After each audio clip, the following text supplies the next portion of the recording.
Hello mga kakasina! Ako po ulit si Ate Angel ng Kusina ni Angel, and for today's video, gagawa na naman po tayo ng another dessert recipe na baka hindi mo pa nagagawa or nasusubukan sa iyong kusina, kaya't panoorin mo na ang buong video dahil madali lang po ito. So una, dito sa aking 500 ml na microwavable tub, naglagay lang po tayo dito ng cake bars.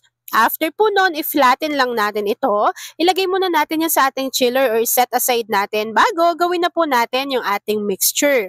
Para naman sa ating mixture, dito sa aking kasirola, naglagay na po tayo dito ng 24 grams or isang sachet ng buko pandan jelly powder.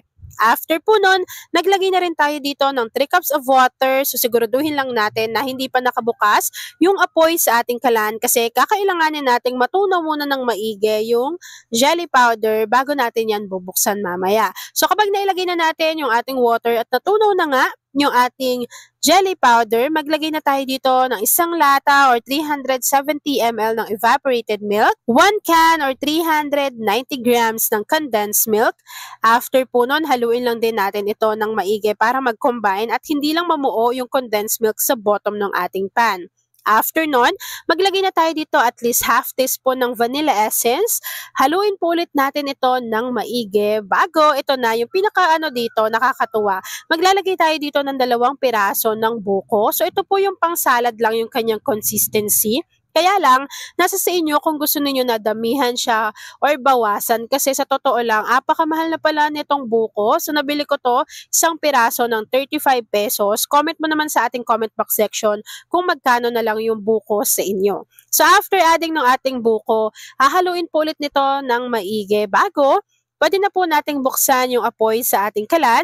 Lulutuin lang po natin ito medium to low heat hanggang sa makita po natin na kumukulo na yung ating mixture. So habang hinihintay po natin kumulo yung ating buko pandan mixture, please don't forget to like and follow yung ating Facebook page, Kusina ni Angel, road to 500,000 na tayo dyan.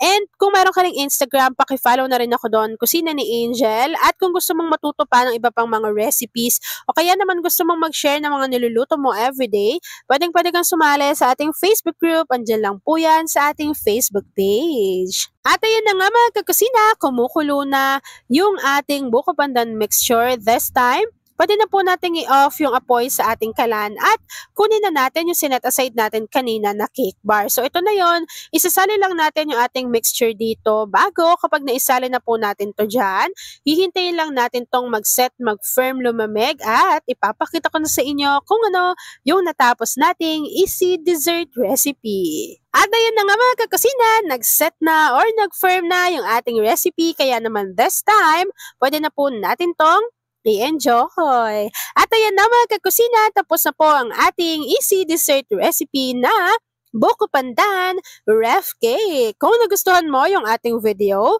please like and share this video. At kung hindi ka pa nakakapag-subscribe sa aking YouTube channel na Kusina ni Angel, please click subscribe button.